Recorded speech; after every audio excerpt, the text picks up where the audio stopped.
Welcome to Washington Today on C-SPAN Radio for Wednesday, February 21st, 2024. The Biden administration announces it is forgiving student loan debt to over 150,000 borrowers, a total of $1.2 billion. We'll talk about it with Washington Post higher education reporter Danielle Douglas-Gabriel and hear from Education Secretary Miguel Cardona and President Joe Biden. Congressman Jim Jordan, chair of the Judiciary Committee, and Congressman Jamie Raskin, ranking Democrat on the Oversight Committee, leaders in the impeachment inquiry of President Biden, respond to prosecutors saying that the FBI informant charged with lying about saying Joe and Hunter Biden received bribes from Ukraine got his information from Russian intelligence officials. Congressman Jordan saying, it is what it is. It doesn't change the fundamental facts. Energy Secretary Jennifer Granholm talks about promoting electric vehicles after a recent New York Times article suggested the Biden administration may pull back on that effort. Supreme Court hears a case challenging the EPA's Good Neighbor Clean Air rules, where states that pollute need to make sure it does not go downwind and harm people in other states. State Department responds to reports that Russian President Vladimir Putin is optimistic about winning the war in Ukraine. And in the British House of Commons, debate on a motion for an immediate ceasefire between Israel and Hamas in Gaza. A Washington Post article reads, starting Wednesday, President Biden will email 153,000 student loan borrowers enrolled in his signature repayment plan to let them know their debts, totaling $1.2 billion, have been forgiven. In a moment, we'll talk with a reporter who wrote that article. But first, Education Secretary Miguel Cardona interviewed this morning by NPR on this latest student loan debt relief. We're providing debt relief to people that need it the most. The folks that are targeted in this program are people who, I think 75% of them are Pell eligible, meaning economically they could use this support.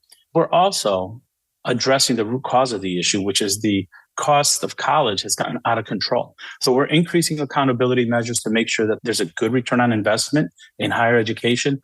Altogether, we're fixing a broken system. Education Secretary Miguel Cardona on National Public Radio. Danielle Douglas-Gabriel is a national higher education reporter for the Washington Post, writing an article today about the latest student loan forgiveness announcement from the Biden administration. She joins us now on the phone. Thanks for being with us. Who qualifies for this one? So with this particular form of relief, anyone who borrowed less than $12,000 for college and have been paying on their loans for at least 10 years would qualify for this relief. And what's nice is that you don't have to do anything to get it. The Department of Education has identified folks, and if you're enrolled in the SAVE repayment plan, then you're good. And you note that those who qualify are getting these emails that has more information than just about loan forgiveness. It's almost like a pitch from the president.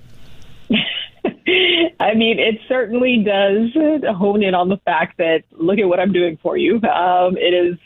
It's an election year, and it's certainly President Biden is not the first president to try to tie himself to a popular federal policy. I think we saw Donald Trump do this with the stimulus checks that went out at the beginning of the coronavirus pandemic. And certainly Biden is in a position right now where I think he wants to, as much as possible, attach himself to the fact that his administration has forgiven and canceled more debt than anyone else and really hasn't gotten much credit for it.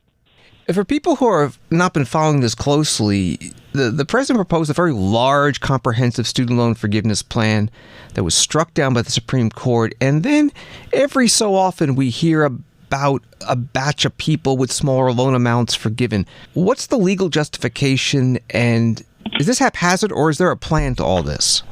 There's certainly a plan to all of this. I think what's fascinating is that these bits and pieces of loan forgiveness that we keep hearing about all are tied to existing programs that have long been established. And I'm talking decades in some instances, but they weren't working properly for borrowers. Oftentimes, borrowers were tripped up by the bureaucracy of it. So the Biden administration came in and played cleanup man in a lot of ways, right? And what we're seeing is, people who are teachers, doctors, social workers and the like who qualified qualified for, say, public service loan forgiveness, one of these programs, but never got in because they were in the wrong repayment plan. Well, Biden created a waiver a couple of years ago to allow them to get credit for all of the time in public service. And a lot of this debt is along those lines. And what I guess is more solid than the plan that was struck down by the Supreme Court is that these are existing programs established under the authority of the Higher Education Act. So they're a lot more legally grounded than what went before the Supreme Court. We're talking with Danielle Douglas-Gabriel from the Washington Post. Have there been legal challenges to these recent announcements of forgiveness? There was a challenge to the income-based adjustment, income-driven repayment adjustment that the president proposed, but that case was shut down. I think, the idea of being able to comb through people's accounts and see how long they've been paying and give them automatic forgiveness if they've been in repayment for more than 2 decades didn't sit well with some conservative groups because of the mass amount of debt that would be forgiven. But it wasn't a successful challenge, again, because these programs in particular are rooted in the Higher Education Act, unlike the Supreme Court case that we saw last year, which was rooted in the HEROES Act. Totally different authority, a lot more shaky in terms of the legal standing. So these forms of forgiveness through these existing programs are a lot stronger. Compared to the total amount of student loan debt that's out there, how much has been forgiven? So far, we're talking about $138 billion for about 3.9 million people. I mean, the federal government is holding $1.6 trillion, and that's for more than 40 million people. So it is, nominal when you think about the overall pot. But for the people who are receiving this forgiveness, it's life-changing. I've spoken to a lot of borrowers that I've covered over the years who were able to take advantage of some of these programs. And especially for the older borrowers, if you're talking people in retirement who were still paying on their student loans, this is tremendously meaningful. Danielle Douglas-Gabriel, national higher education reporter for the Washington Post. Find her articles at WashingtonPost.com and on X at DannyDougPost. Thank you very much. Thank you. And some reaction from members of Congress. Pramila Jayapal, Democrat of Washington State, posting on X. Huge. President Biden has canceled all student debt for more than 150,000 borrowers through his SAVE plan. The administration has remained committed to canceling student debt. Even in the wake of SCOTUS efforts to block relief, Democrats will keep working to deliver.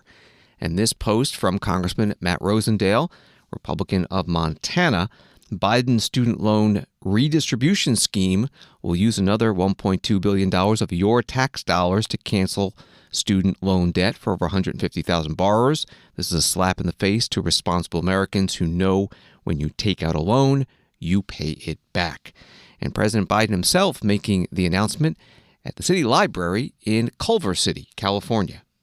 Under my SAVE plan, we're cutting in half to 5% the undergraduate borrowers, what undergraduate borrowers have to pay after their living expenses are accounted for. That means no one with an undergraduate loan, whether it's a community college or a four-year college, will have to pay more than 5% of their discretionary income to repay those loans starting in July. And that's income after you pay for necessities like food and housing. Already 7.5 million Americans have enrolled in this so-called SAVE plan. And there's more than 4 million of those borrowers had their monthly payments dropped to zero if they were living paycheck to paycheck below a certain level. This plan is the most generous repayment program ever, and today we're doing it even faster and quicker than ever before. I'm proud to announce our SAVE plan. We are immediately canceling the debt loans for over 150,000 borrowers, nearly 6 months ahead of schedule. Starting today, we're canceling student debt for borrowers who are enrolled in the SAVE plan and have been paying student loans for as little as 10 years. If they borrowed less than $2,000, it's forgiven. $12,000, the loan is forgiven. This action will be a huge help to graduates of community college and borrowers of smaller loans, putting them back on track faster for debt forgiveness than ever before. President Biden at the library in Culver City, California. Fox 11 Los Angeles writes that President Biden set to speak in Culver City Wednesday to conclude a planned 2-day visit to the Southland that also included a fundraiser in the gated Beverly Hills community. And the White House issued a statement Wednesday that President Biden will issue an executive order regarding the security at nation's ports and additional actions to strengthen maritime cybersecurity, fortify supply chains, and strengthen the United States industrial base. Wall Street today, the Dow up 48, NASDAQ down 49, S&P up 6. Top members of Congress engaged in the President Biden impeachment inquiry are responding to the former FBI informant Alexander Smirnov, charged with lying about the president and his son Hunter taking $5 million bribes from business dealings in Ukraine, and prosecutors saying in a court filing that Smirnov said after his arrest that Russian intelligence officials gave him the false information about Hunter Biden. Congressman Jim Jordan, Republican from Ohio, Judiciary Committee Chair, spoke to reporters today in Washington. Chairman Jordan, what do you make of the Smirnov indictment? Well, I mean, it is what it is, so it doesn't change the fundamental facts. There are 4 fundamental facts that Hunter Biden gets put on the board of Burisma. He's not qualified to be on the board. He gets put on that board and gets paid $1 million a year. Second, as I said, he's not qualified to be on the board. He said so himself. Third, in Dubai on December 4th, 2015, the executives at Burisma, Mr. Zolochevsky, Mr. Pizarski, specifically asked Hunter Biden, can you weigh in with D.C. and help us with the pressure we are facing from the prosecutor general in Ukraine? Hunter Biden makes a call. Devin Archer told us he made a call to his dad, to Joe Biden. And then 3 days later, Joe Biden goes to Ukraine and conditions the release of American tax money on the firing of the prosecutor, applying the pressure to the company that Hunter Biden sat on the board of. Those facts, they don't change regardless of what this confidential human source has said. You said that this informant now charged with some of the most corroborating evidence. You said that in an interview last month. It did corroborate what I just said there, but it doesn't change the facts. But those allegations from the FD 1023 are now found to all be lies. So how does that impact the investigation? I think you should ask the FBI why they were so reluctant. They told us if we don't, when we wanted to see the 1023, said this could jeopardize national security, the safety of this confidential human source. You can't know his name. They didn't want to show it to us. Then they finally did. I mean, this is a guy they paid, I think, since 2010. So 14 years they've been paying this guy. And he's a trusted source, and now we find out he isn't. Plus, I think there's sort of when Christopher Steele lied to the FBI about President Trump, he gets paid more. When Smirnov lies to the FBI about President Biden, he gets indicted. I mean, go figure. So it doesn't change the fundamental facts. It doesn't change the facts. It does change the facts because they're no longer facts. Those are not true. The 4 things I just said, they're absolutely true. But did Hunter Biden get put on the board of Burisma? Yes. Was he paid $1 million a year? Yes. Did Joe Biden condition the release of tax money for the firing of the prosecutor who was applying the pressure? Yes. All 4 of those things are facts, absolutely, regardless of what the confidential human source may or may not have said. What do you make of Smirnov's connections to Russians, high-level Russian? We'll find out. That's obviously. David Weiss, the special counsel, said he may be trying to influence this year's presidential election. I will tell you this: when Scott Brady, U.S. attorney in Pittsburgh, when we talked to him, he had actually checked out the confidential human source, where he traveled to, when he traveled to, and said that he felt he had the indicia of credibility. David Weiss thinks otherwise, and they've indicted him. We'll have to see. Congressman Jim Jordan, Judiciary Committee Chair, Republican from Ohio, speaking to reporters outside the closed deposition of James Biden, President Joe Biden's brother.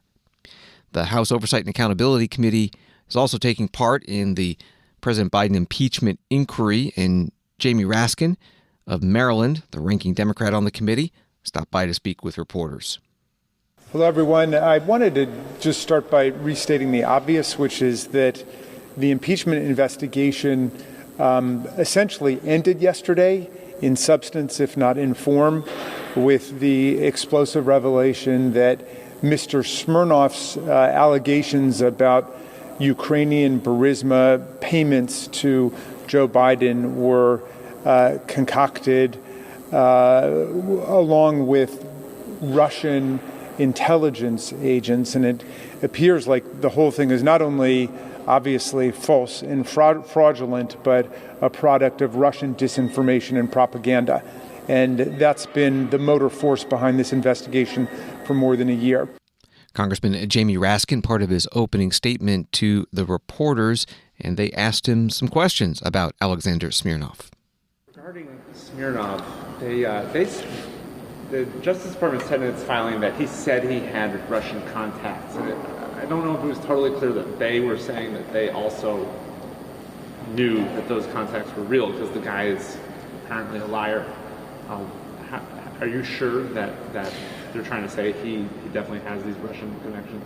Well, again, we're relying on the representations under oath yesterday by the U.S. Attorney and the special counsel in the investigation. That's David Weiss, who is a Trump appointee, and he is the one who asserted that there were multiple continuing and long-term encounters with Russian intelligence operatives. And of course, that's perfectly consistent with everything that we know about the efforts by Vladimir Putin and his Russian intelligence operatives to interfere in American presidential elections. Happened in 2016. We had 17 of our intelligence and national security agencies finding that Vladimir Putin had attempted to engage in destabilization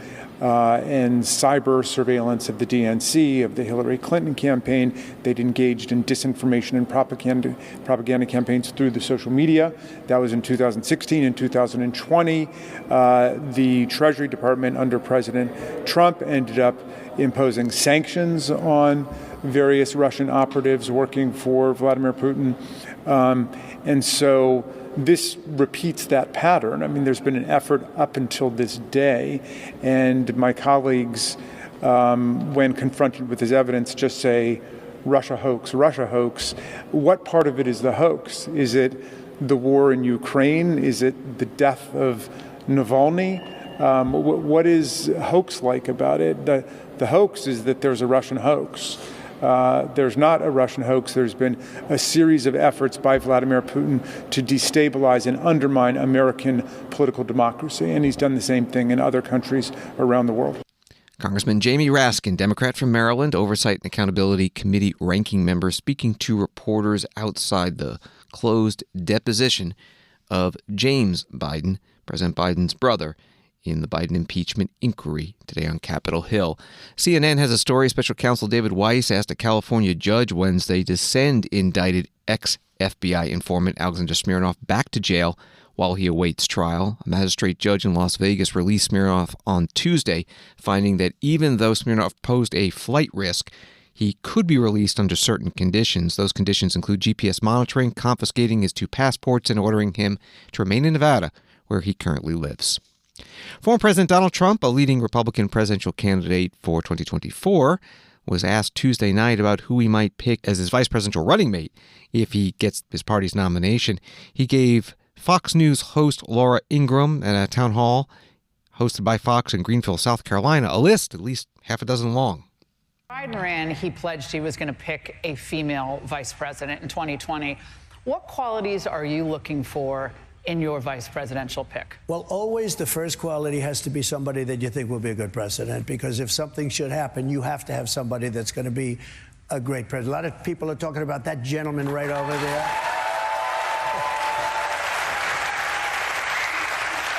And he's been so great. He's been such a great advocate. I have to say, this is in a very positive way, Tim Scott. He has been much better for me than he was for himself. I watched his campaign, and he doesn't like talking about himself, but boy, does he talk about Trump. And I said, I called him. I said, Tim, you're better for me than you were for yourself. But he's fantastic, and he's a fantastic person.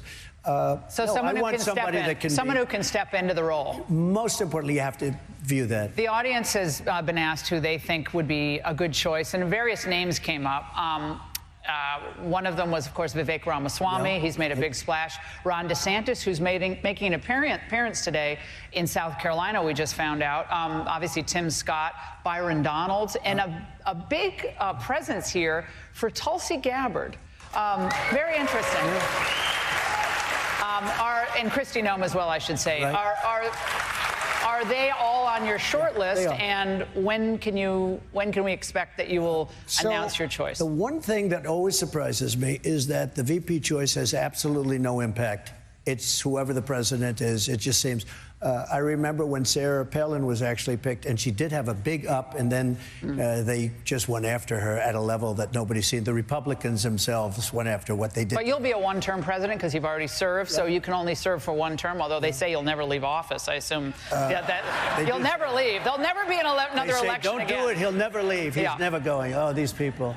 They are so for that reason, it is important who you pick. So I think it's very important. But look, first is that, as we said, it has to do with whoever is, it's a very important position for that reason.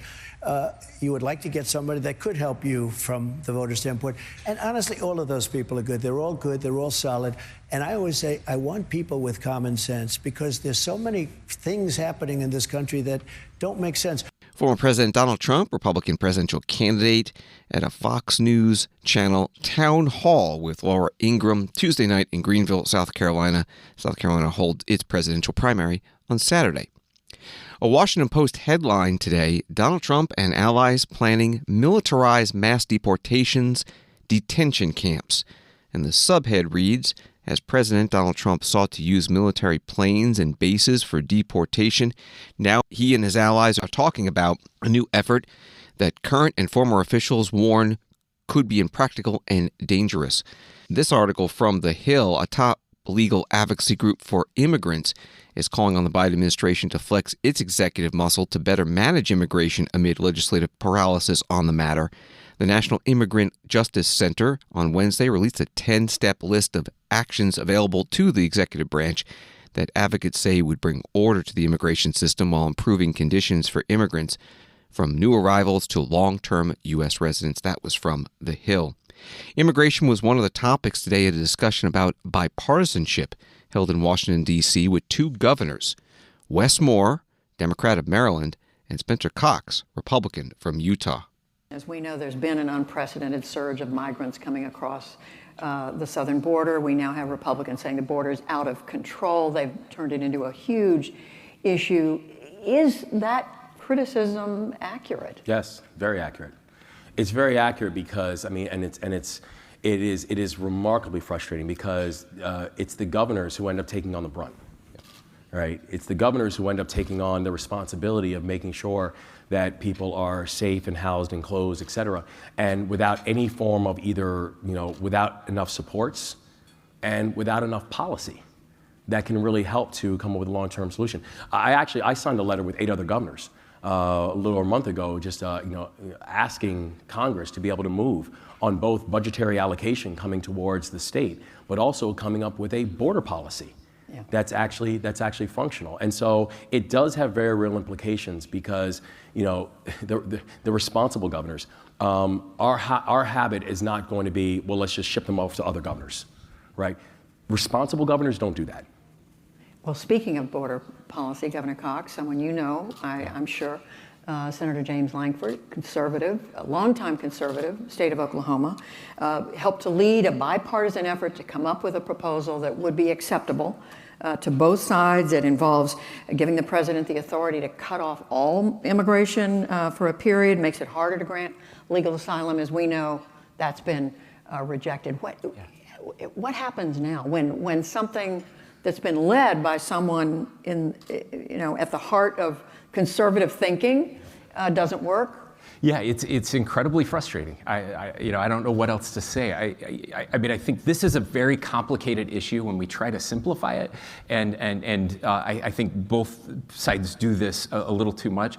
There is so much more the president could be doing right now, and there's so much that Congress needs to do as well. And Congress has kicked this can down the road now for 40 years and continues to do so. But even that one, I think it's just illustrative of how broken our Congress is right now. Yes, I understand the way it happened and who was responsible for doing the negotiation.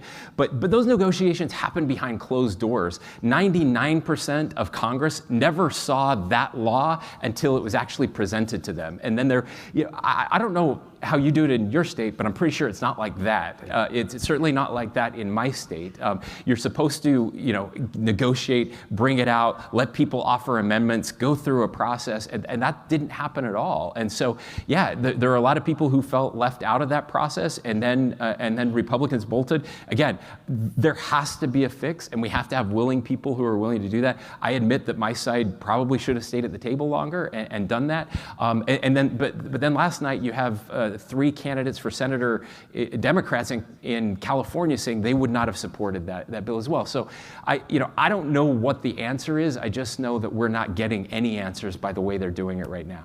Governor Spencer Cox, Republican from Utah, and Governor Wes Moore, Democrat from Maryland, interviewed by Judy Woodruff, PBS NewsHour senior correspondent at the Economic Club of Washington, D.C. today. You can find the full program at our video library, cspan.org.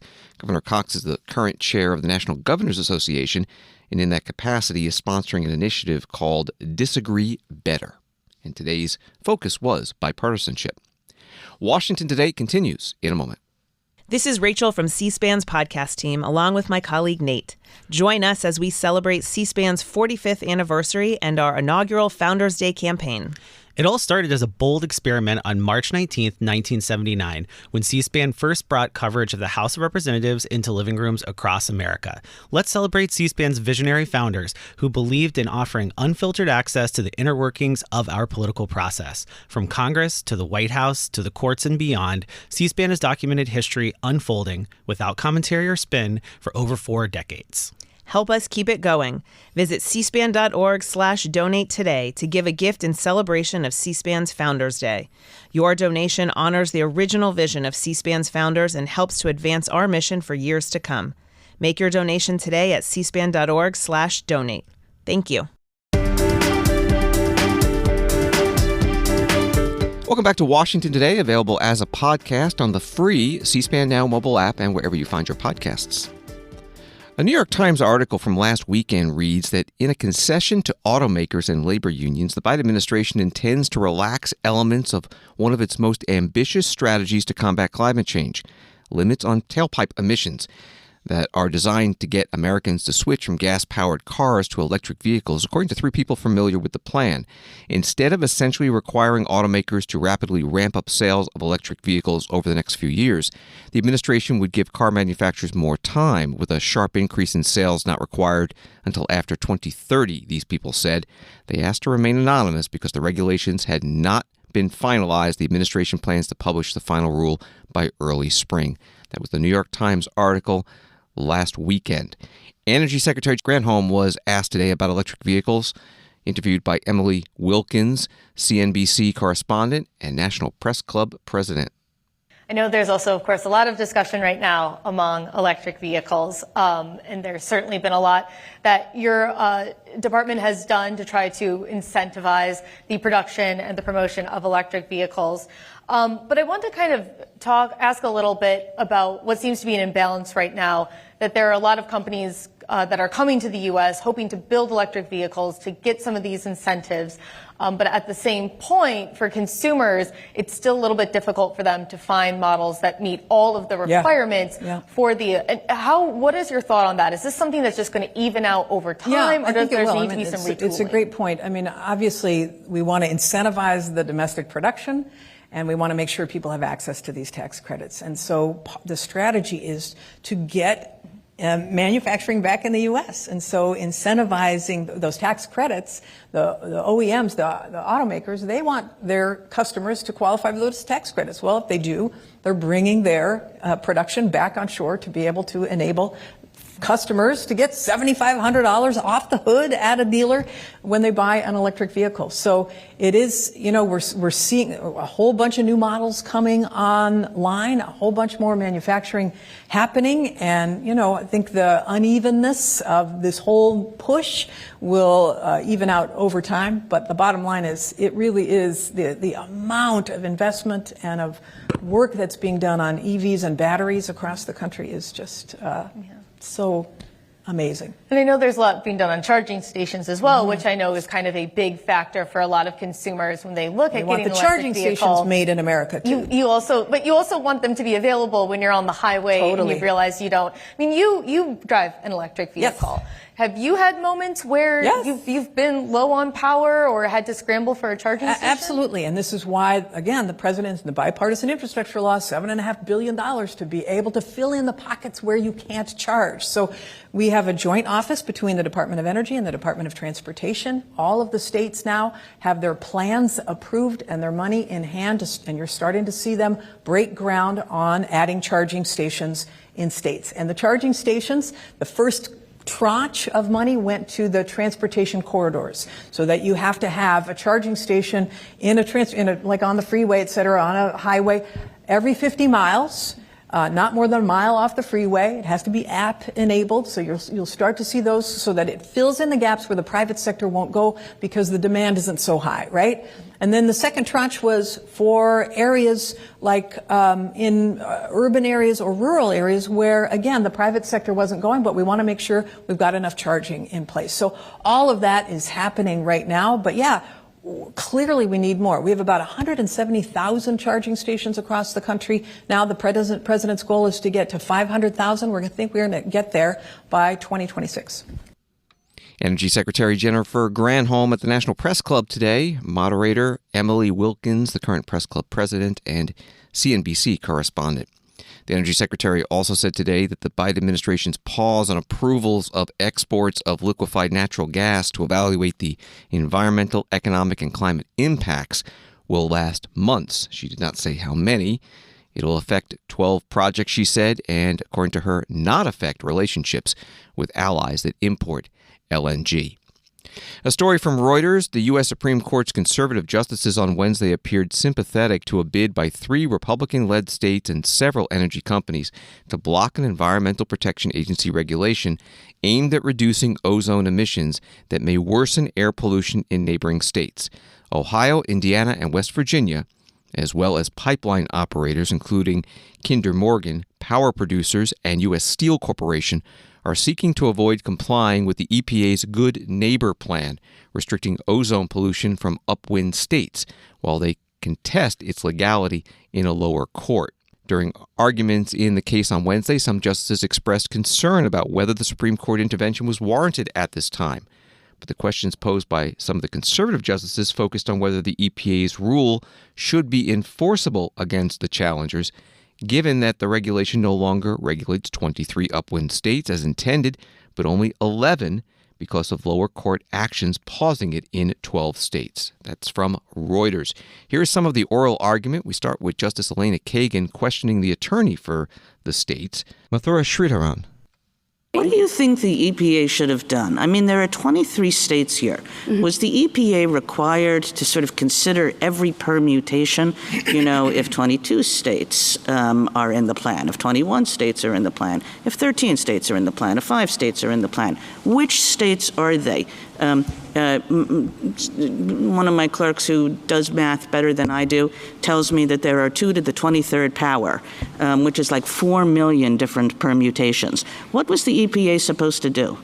Well, I'm not going to go as far as to say that the EPA had to do necessarily every possible permutation of 2 to the power of 23 minus 1. But I have to tell my clerk it's minus 1.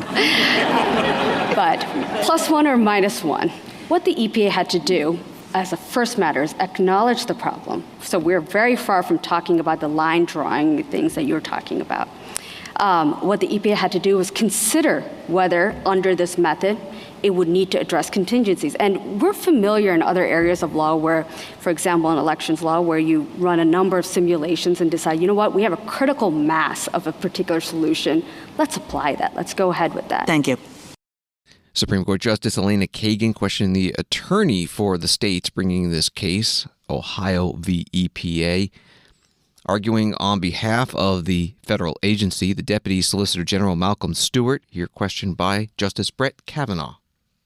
In response to the comments that said the SIP disapprovals were going to be problematic, EPA could have come back and said, well, if some of the states are knocked out, the requirements will still be the same, even if there are only 15 states or even if there are only 10 states, because, and kind of explained that reasoning. That is, as I understand it, absent, and the problem is we're not sure if the requirements would be the same with 11 states as with 23, and it's just not explained.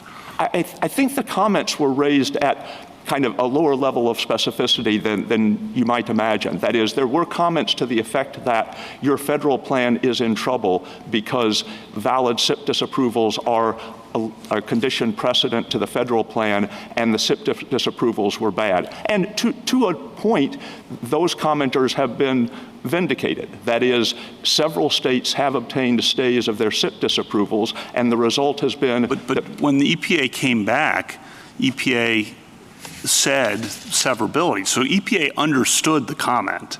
But I think the comment... EPA understood the comment and came back and said, even if we have fewer states, we're going to plow ahead anyway. And then the question I think that's raised is why and how? And that's just kind of pretend nothing happened. Just go ahead with the 11 states in this instance. I think EPA understood the comment to be, to the extent that your SIP disapprovals are challenged and either stayed or ultimately struck down, your federal plan will be less effective. I don't think any commenter was saying specifically, if some SIP disapprovals are stayed, the plan will become arbitrary and capricious as to the other states. Deputy Solicitor General Malcolm Stewart questioned by Supreme Court Justice Brett Kavanaugh in today's case, Ohio v. EPA. SIP, S-I-P, stands for State Implementation Plan. The case about the EPA proposed rules meant to protect downwind states from dangerous levels of ozone pollution. It's known as the Good Neighbor Plan. A Supreme Court decision today, reported by Bloomberg Law, the court ruled Georgia can't retry a man who was acquitted by reason of insanity for one charge in the murder of his adoptive mother, despite conflicting verdicts on other charges. In a unanimous decision on Wednesday, the court said the Fifth Amendment's double jeopardy clause prevents the state from retrying Damian McElrath for the crime that resulted in the not guilty verdict, regardless of any inconsistency with the jury's other verdicts. This is Washington Today.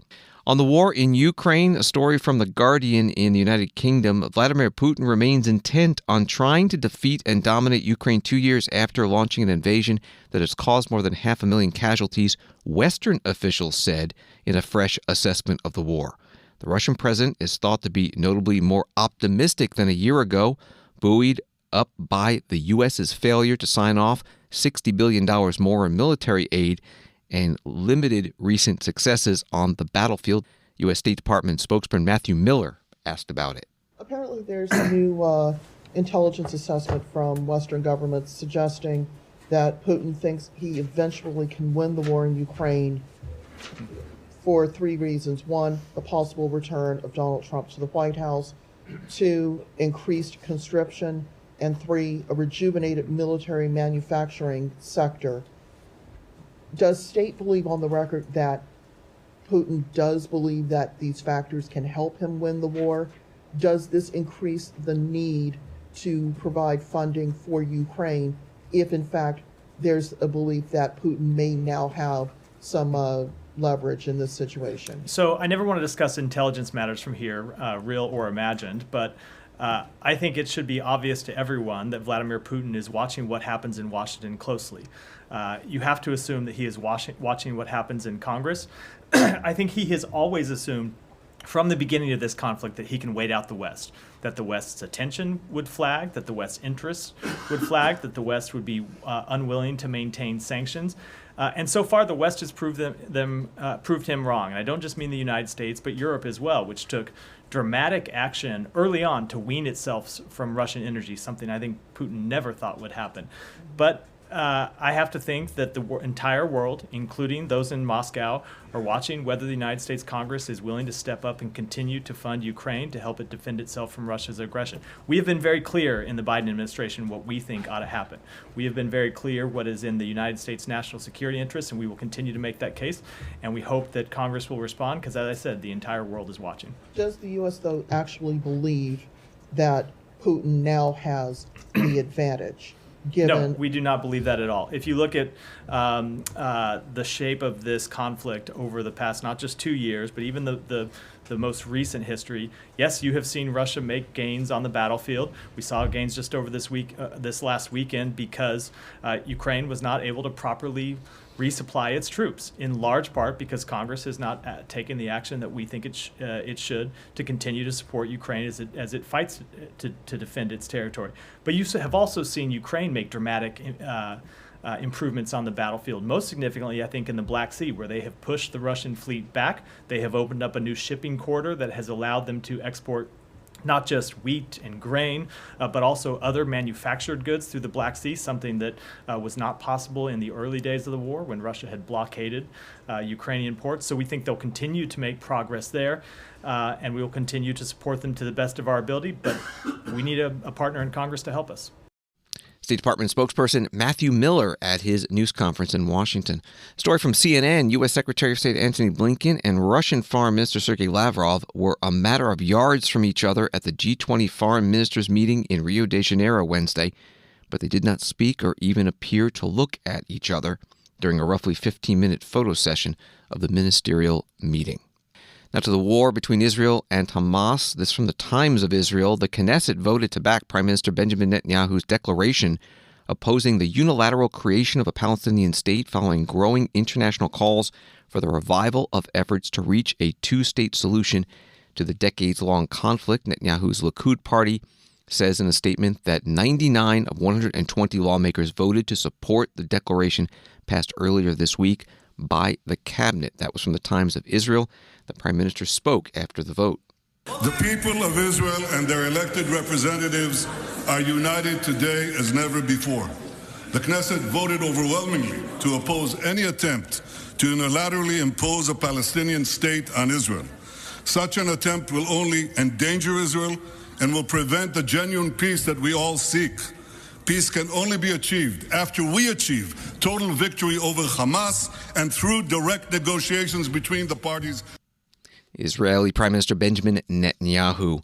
Politico Europe has a story from London. Angry members of Parliament staged a walkout in the House of Commons Wednesday night and vented their fury at Speaker Lindsay Hoyle as a symbolic vote on a ceasefire between Israel and Hamas descended into chaos.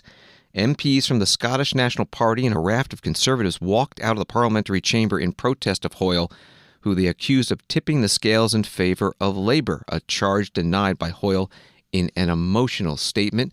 Wednesday night's fractious scenes came after a day of Commons intrigue over the Gaza vote. MPs had been set to vote on a motion from the Scottish National Party calling for an immediate ceasefire in Gaza. The SNP used its dedicated opposition day in the Commons to push the motion, but Hoyle intervened to allow the opposition Labour Party, which feared a rebellion from its own MPs amid pressure over the response to the conflict, to put forward its own amendment to the motion, which also backed an immediate humanitarian ceasefire but included softer language on Israel's conduct in the war. That was from Politico Europe.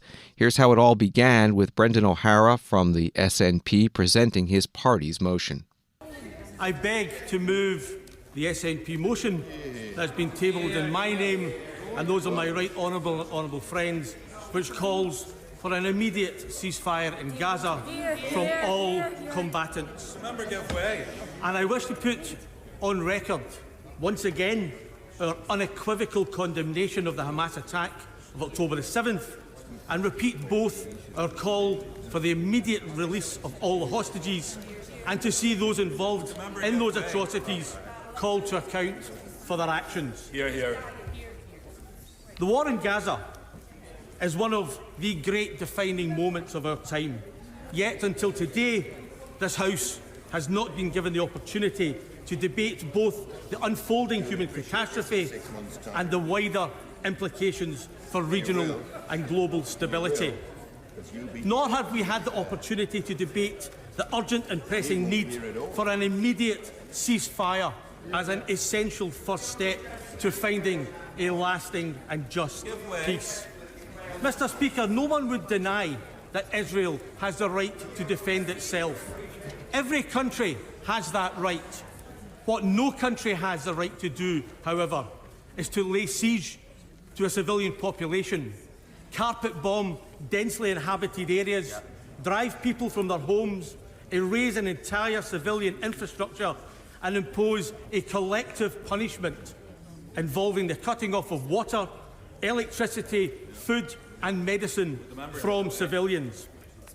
And no country, regardless of who they are, in the name of self-defence, can kill civilians at such a pace and on such a scale that in just 16 weeks, almost 30,000 are known to have died, with a further 80,000 injured. Mr. Speaker, we cannot allow the core principle of self-defence to be so ruthlessly exploited and manipulated in order to legitimise the slaughter of innocent civilians. Brendan O'Hara, a member of the British Parliament and of the Scottish National Party, during debate today in the House of Commons in London, the SNP motion was amended by a Labour Party motion with different language concerning the ceasefire. But the fact that Labour Party was able to offer it on Opposition Day in Great Britain caused the stir. More from the Politico Europe article. A visibly emotional Speaker Lindsay Hoyle eventually apologized, but only once Labour's motion had passed. He said, "I have tried to do what I thought was the right thing for all sides in the House," to shouts from Conservative and SNP lawmakers, according to this article. And Hoyle went on, "It is regrettable, and I apologize for the decision that didn't end up in the place that I wished." Thanks for listening to Washington Today. Sign up for C-SPAN's evening newsletter word for word. It's free. And get the stories making headlines in Washington sent to your inbox every day. Subscribe at cspan.org/connect. Have a good night.